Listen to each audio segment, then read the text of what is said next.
As Jesus stood on the crest of the Mount of Olives, looking over Jerusalem, his heart was filled with anguish and pain. Looking with divine foresight into the future, he could see the Jewish people scattered around the globe, the city lying in ruins, the temple burning, destroyed, and laid to waste. Crying out with a pain-filled heart, he said, "Oh, Jerusalem, Jerusalem, how often I would have gathered you as a hen gathers her chicks, but you would not." John 1 verse 11 says, "He came to his own, but his own did not receive him."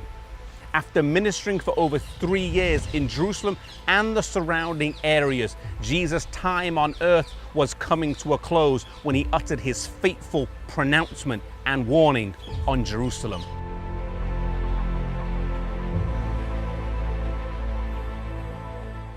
The temple that Jesus looked down upon as he stood on Mount Olives was a second permanent structure to stand in that place. Originally, as the Israelites left Egypt, they had a temporary tent that traveled with them, and even after they got to Israel, it stood there in Shiloh and was used for 300 years. Eventually, the first temple was completed during the reign of King Solomon in 957 BC. This temple was destroyed by the Babylonians in 587 BC, and many of the vessels were carried from Jerusalem over to Babylon. After the 70 years of captivity as prophesied by the prophet Jeremiah, the Israelites were allowed to return during the reign of the Medes and Persians under King Cyrus.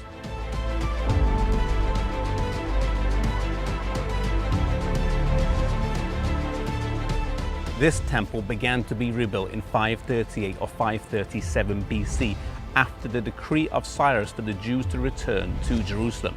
Then they encountered some local opposition which caused some delays before it was completed in 515 BC.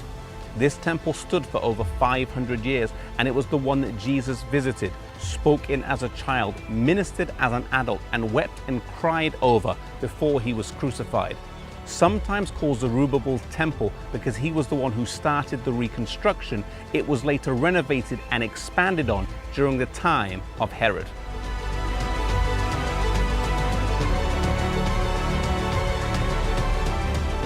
Jesus said in Matthew 24 verse 15 and 16 that when you see the abomination of desolation stand in the holy place, let him which is in Judea flee into the mountains. When the Roman armies first came in AD 66 under the leadership of Cestius, who was the governor of Syria at the time, and planted his armies and insignia outside the walls of Jerusalem, this was still considered holy land as it extended several furlongs from the temple.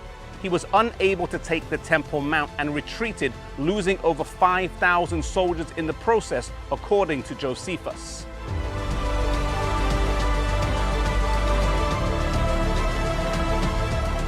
As the armies retreated, this was a sign for God's people to flee the city, and all those who heeded the words of Jesus in Matthew 24 did.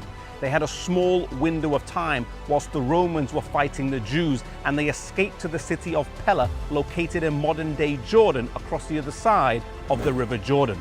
All those who were watching the signs escaped the later destruction. This apparent victory over Cestius emboldened the Jews with a stubbornness that would work against them 4 years later when in AD 70, under the leadership of Titus, the Roman armies returned.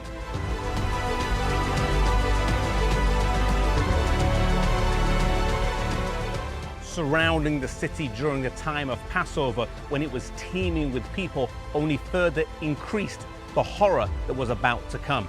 Starvation, famine, and disease quickly spread throughout the city. The natural love of children to parents to grandparents disappeared as everyone fought for their own survival.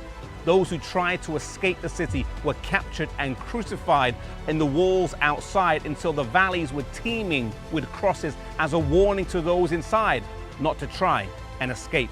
Eventually the city was stormed, and even though Titus told his soldiers not to destroy the temple and personally tried to stop it even when the fire had started, the prophecy of Jesus said that not one stone would be left upon another, and this came to pass.